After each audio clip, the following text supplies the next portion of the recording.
of 180. Exodus 7:3. But I will harden Pharaoh's heart, and though I multiply my signs and wonders in Egypt, he will not listen to you. Then I will lay my hand on Egypt, and with mighty acts of judgment I will bring out my divisions, my people, the Israelites, and the Egyptians will know that I am the Lord when I stretch out my hand against Egypt and bring the Israelites out of it. Moses and Aaron did just as the Lord commanded them. Moses and Aaron did just as the Lord commanded them. Moses was 80 years old and Aaron was 83 years old when they spoke to Pharaoh. Aaron's staff becomes a snake. The Lord said to Moses and Aaron, "When Pharaoh says to you, 'Perform a miracle,' then say to Aaron, 'Take your staff and throw it down before Pharaoh, and it will become a snake.'" So Moses and Aaron went to Pharaoh and did just as the Lord commanded.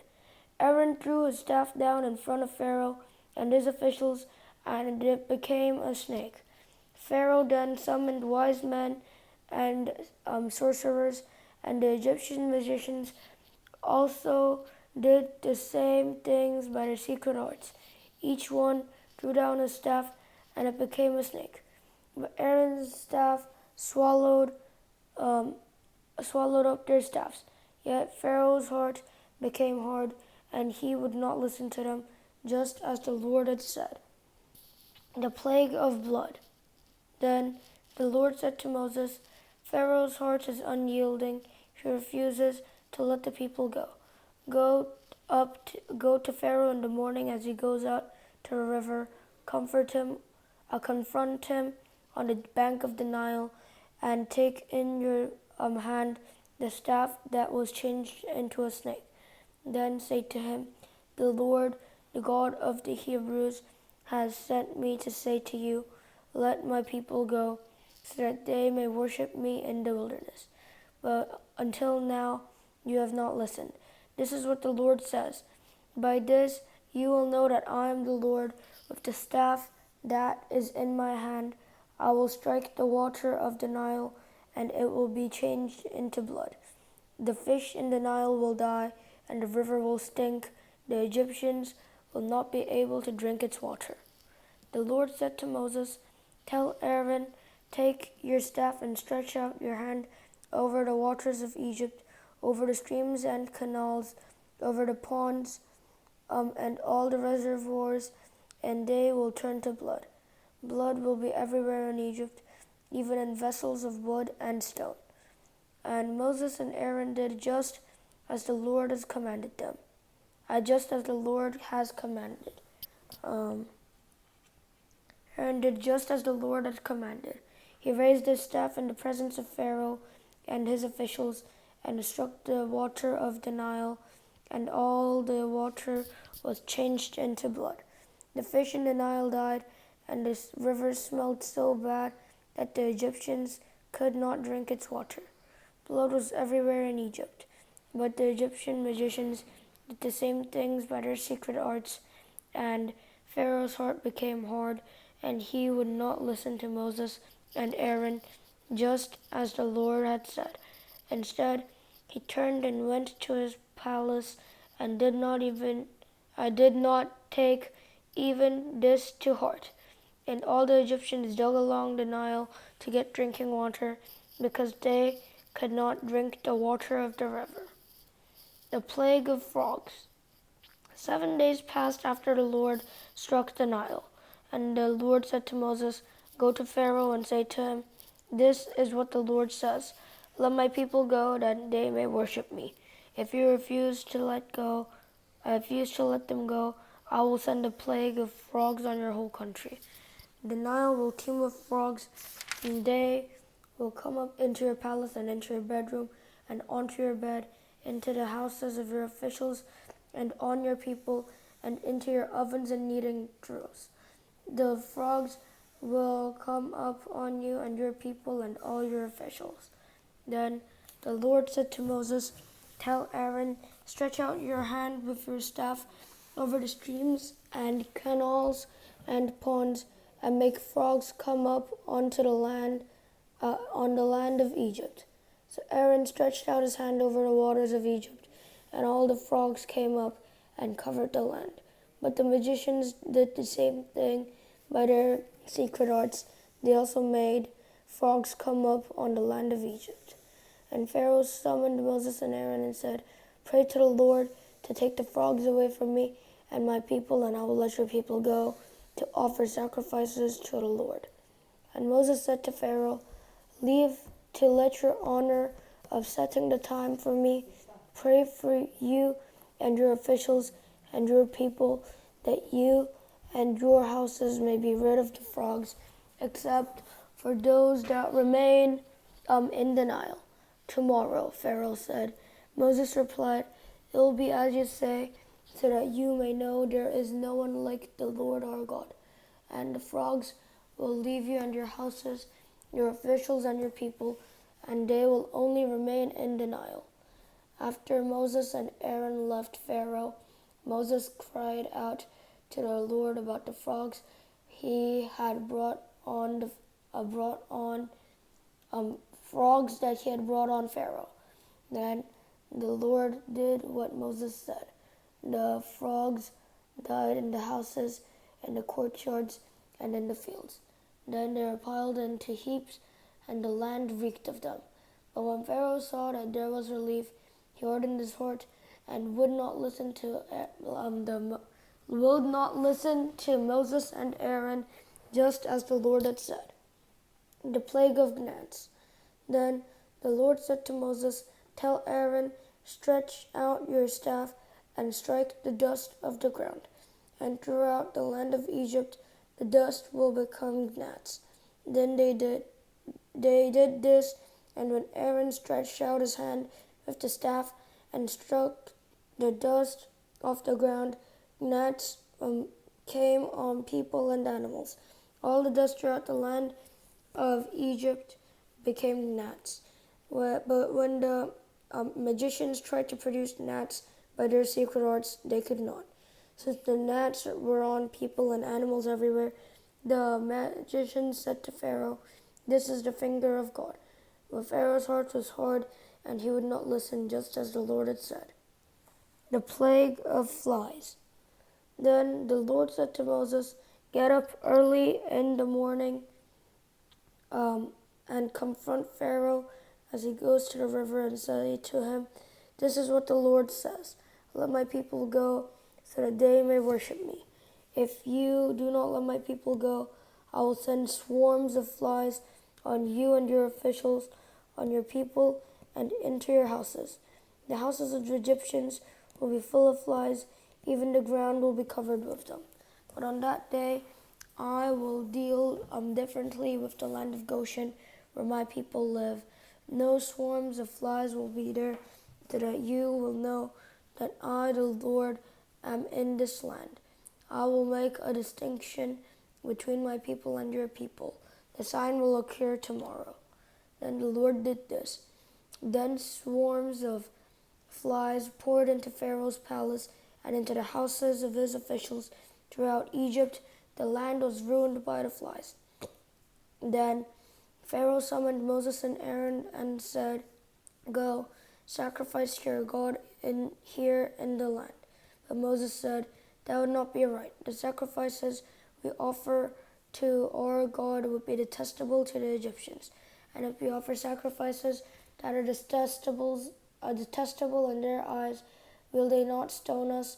We must take a 3-day journey into the wilderness to offer our sacrifices to the Lord our God as he commands us." And Pharaoh said, "I will let you go to offer sacrifices to the Lord your God in the wilderness, but you must not go very far. Now pray for me."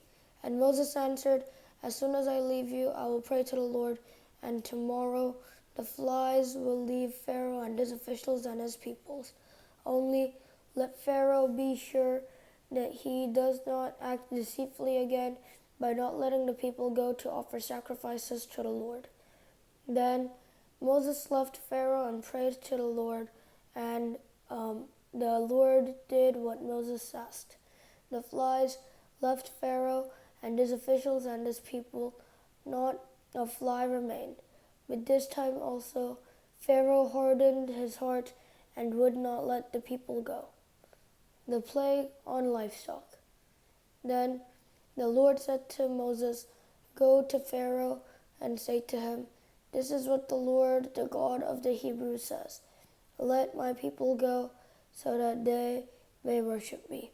If you refuse to let them go and continue to hold them back, the land of the Lord will bring a terrible plague on your livestock in the field, on your horses, donkeys, and camels, and on your cattle, sheep, and goats. But the Lord will make a distinction between the livestock of Israel and that of Egypt, so that no animal belonging to the Israelites will die.' The Lord set a time and said, 'Tomorrow the Lord will do this in the land.' And the next day the Lord did it. All the livestock of the Egyptians died, but not one animal belonging to the Israelites died. Pharaoh investigated and found that not even one of the animals of the Israelites had died. Yet his heart was unyielding, and he would not let the people go. The plague of boils.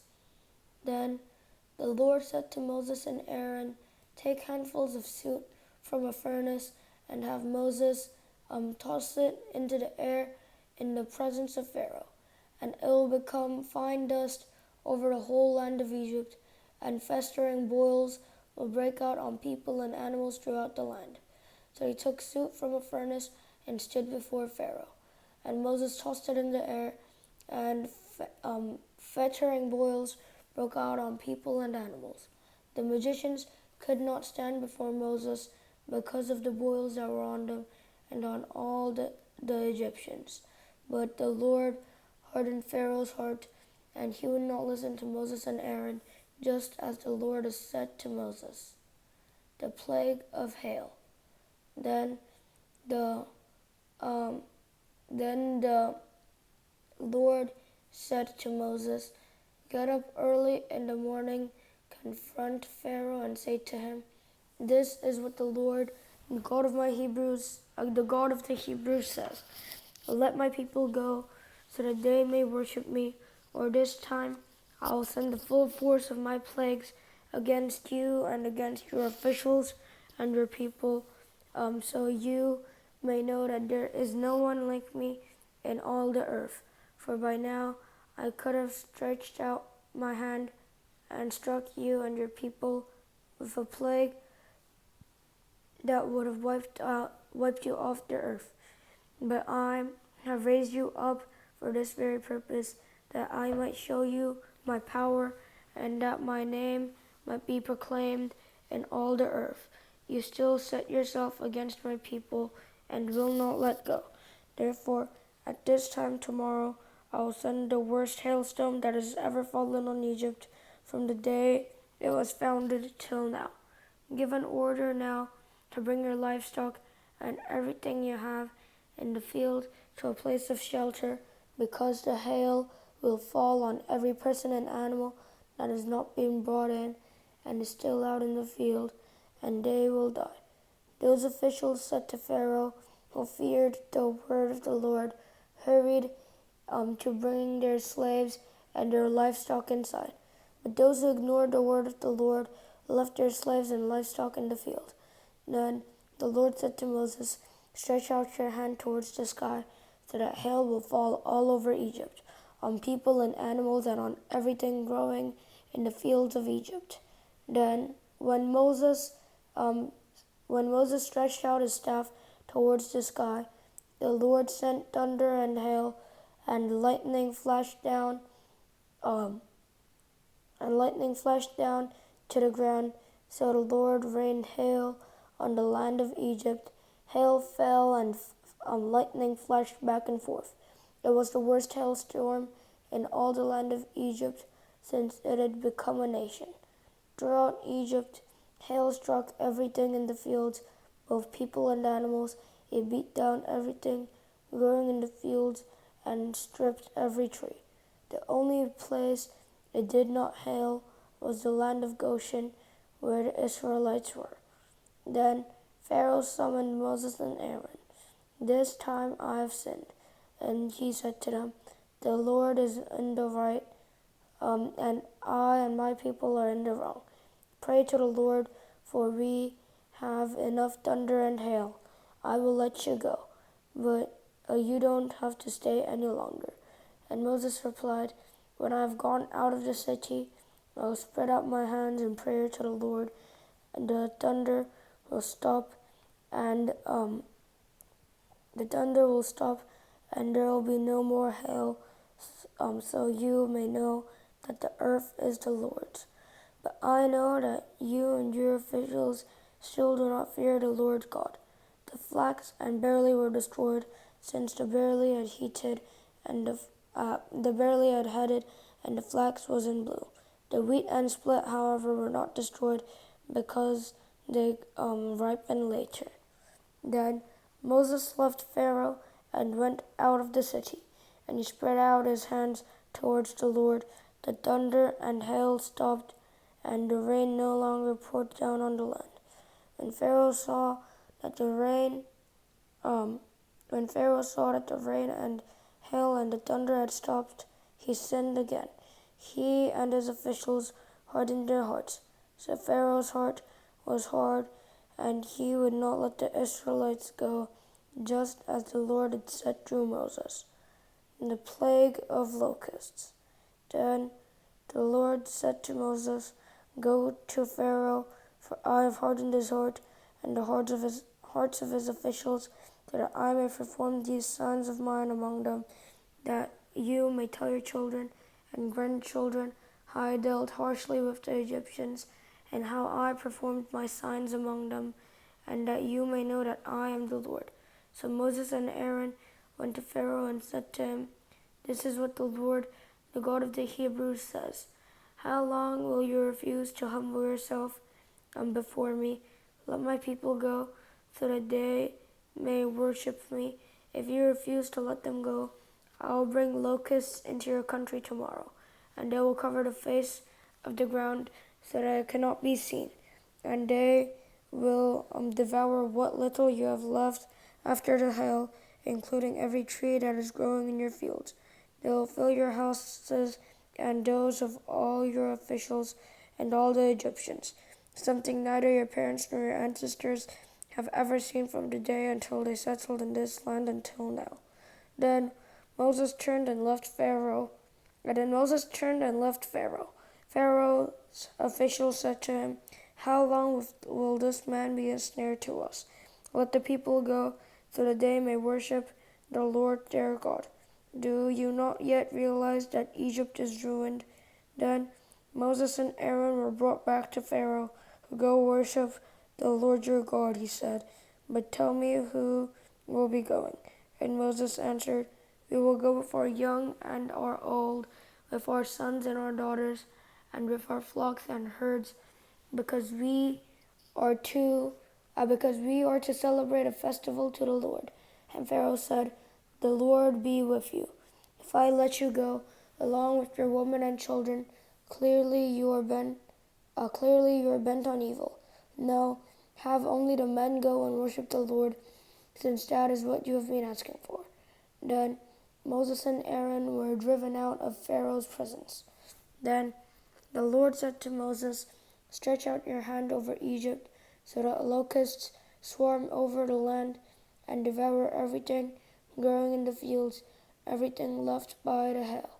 So Moses stretched out his staff over Egypt, and the Lord made an east wind blow across the land, and all that day and all that night. By morning, the wind has brought the locusts. They invaded all Egypt and settled down in every area of the country in great numbers. Now, never before had been such a plague of locusts, nor will there be again. They covered all the ground until it was black. They devoured all that was left after the hail, everything growing in the fields and on the fruit on the trees. Nothing green remained on a tree or a plant in all the land of Egypt. And Pharaoh quickly summoned Moses and Aaron and said, I have sinned against the Lord your God and against you. Now forgive my sin once more, and pray to the Lord your God to take his deadly plague away from me. Moses then left Pharaoh and prayed to the Lord, and the Lord changed the wind to a very strong west wind, which caught up the locusts and carried them into the Red Sea. Not a locust was left anywhere in Egypt, but the Lord hardened Pharaoh's heart, and he would not let the Israelites go. The plague of darkness. Then the Lord said to Moses, stretch out your hand towards the sky so that darkness spreads over Egypt, darkness that can be felt. So Moses stretched out his hand towards the sky, and total darkness covered all Egypt for 3 days. No one could see anyone else or move about for 3 days. Yet all the Israelites had light in the places where they lived. And the Pharaoh summoned Moses and said, go worship the Lord. Even your women and children may go with you. Only leave your flocks and herds behind. But Moses said, you must allow us to have sacrifices and burnt offerings to present to us the Lord our God. Our livestock too must go with us. Not a hoof is to be left behind. We have to use some of them in worshiping the Lord our God, and until we get there, we will not know what we are to use to worship the Lord. But the Lord hardened Pharaoh's heart, and he was not willing to let them go. And Pharaoh said to Moses, get out of my sight. Make sure you do not appear before me again. The day you see my face, you will die. Just as you say, Moses replied, I will never appear before you again. The plague on the firstborn. Now the Lord said to Moses, I will bring one more plague on Pharaoh and on Egypt. After that, he will let you go from there, and when he does, he will drive you out completely. Tell the people that men and women alike are to ask their neighbors for articles of silver and gold. And the Lord made the Egyptians unfavorably disposed towards the people, and Moses himself was highly regarded in Egypt by Pharaoh's officials and by the people. So Moses said, this is what the Lord says. About midnight I will go throughout Egypt. Every firstborn son in Egypt will die, from the firstborn son of Pharaoh who sits on the throne to the firstborn son of the female slave who is at her handmill, and the firstborn of the cattle as well. There will be loud wailing throughout Egypt, worse than there has ever been or will ever be again. But among the Israelites, not a dog will bark at any person or animal. Then you will know that the Lord makes a distinction between Egypt and Israel. All these officials of yours will come to me, bowing down before me and saying, go, you and all the people who follow you. After that I will leave. Then Moses, hot with anger, left Pharaoh. Then the Lord said to Moses, Pharaoh will refuse to listen to you, so that my wonders may be multiplied in Egypt. And Moses and Aaron performed all these wonders before Pharaoh, but the Lord hardened Pharaoh's heart, and he would not let the Israelites go out of his country. The Passover and the festival of unleavened bread. And the Lord said to Moses and Aaron in Egypt, this month is to be for you the first month of your year. The first month of your year. Tell the whole community of Israel that on the 10th day of this month, each man is to take a lamb for his family, one for each household. If any household is too small for a whole lamb, they must share one with their nearest neighbor. Having taken into account the number of people there are, you are to determine determine the amount of lamb needed in accordance with what each person will eat. The animals you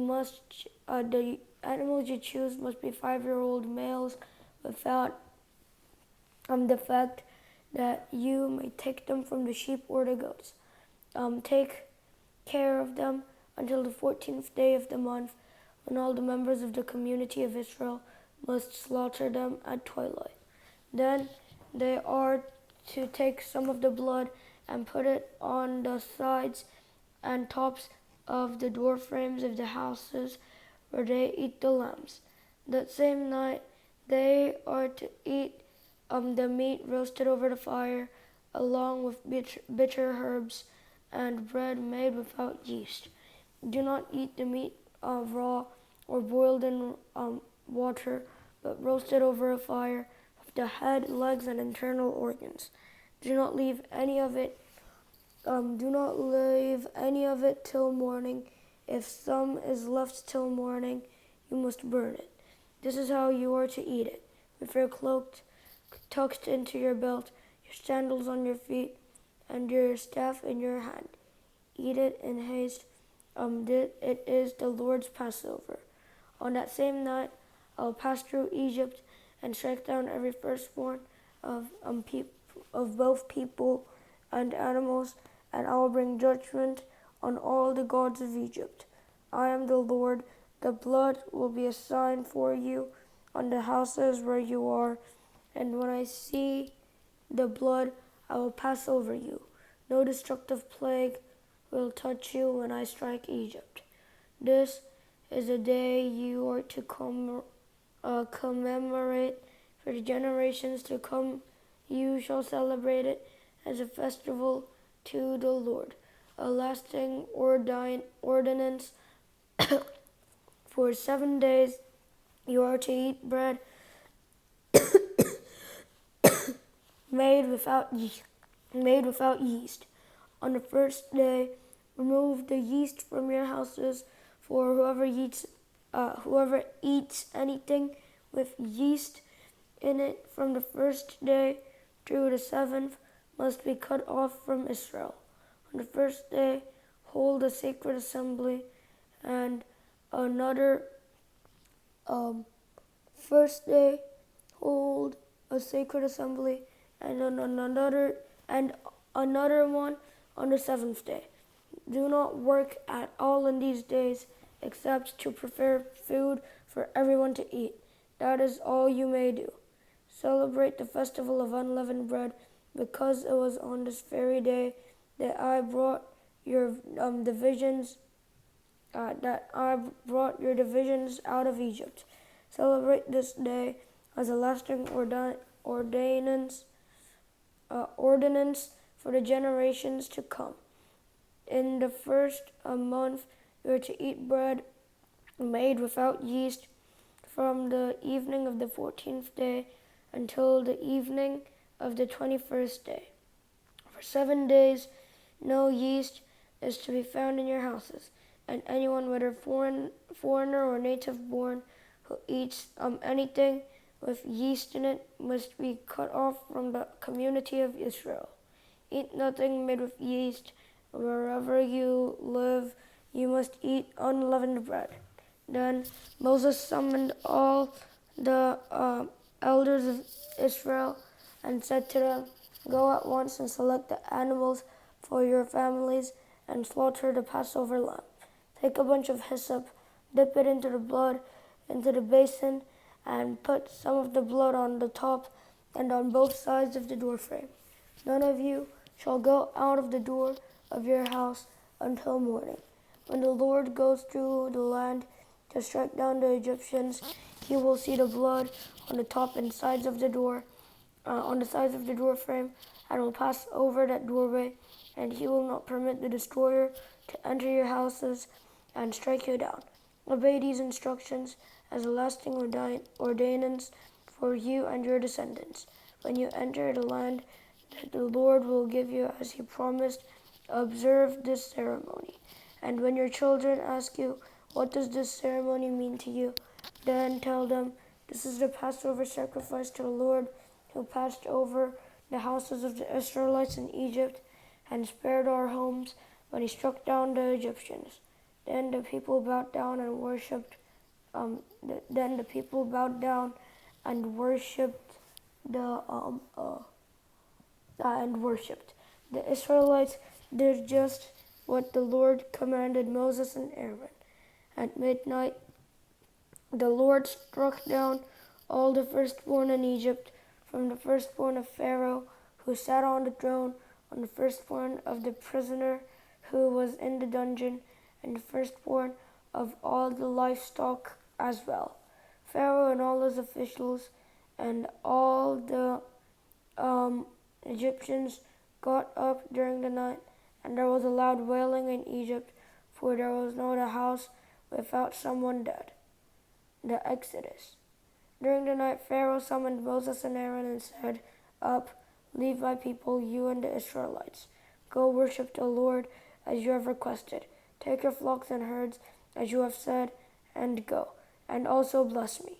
The Egyptians urged the people to hurry and leave the country, for otherwise, they said, we will all die. So the people took their dough before the yeast was added, and carried it in their shoulders, and kneading troughs wrapped in clothing. The Israelites did as Moses instructed, and asked the Egyptians for articles of silver and gold and for clothing. And the Lord had made the Egyptians favorably disposed towards the people, and they gave them what they asked for, so they plundered the Egyptians. The Israelites journeyed from Ramses to Succoth, and there were about 600,000 men on foot, besides women and children. Many other people went up with them, and also large droves of livestock, both flock and herds. When the dough the Israelites had brought from Egypt, they baked loaves of unleavened bread. The dough was without yeast, because they had been driven out of Egypt and did not have time to prepare food for themselves. Now, the length of time the Israelite people lived in Egypt was 430 years.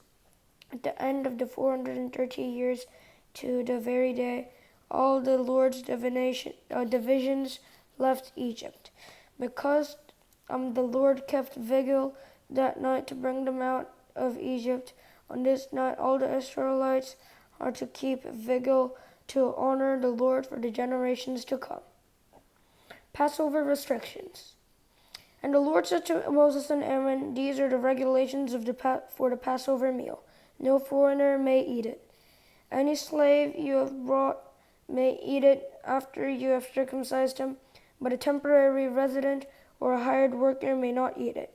It must be eaten inside the house. Take none of the meat outside the house.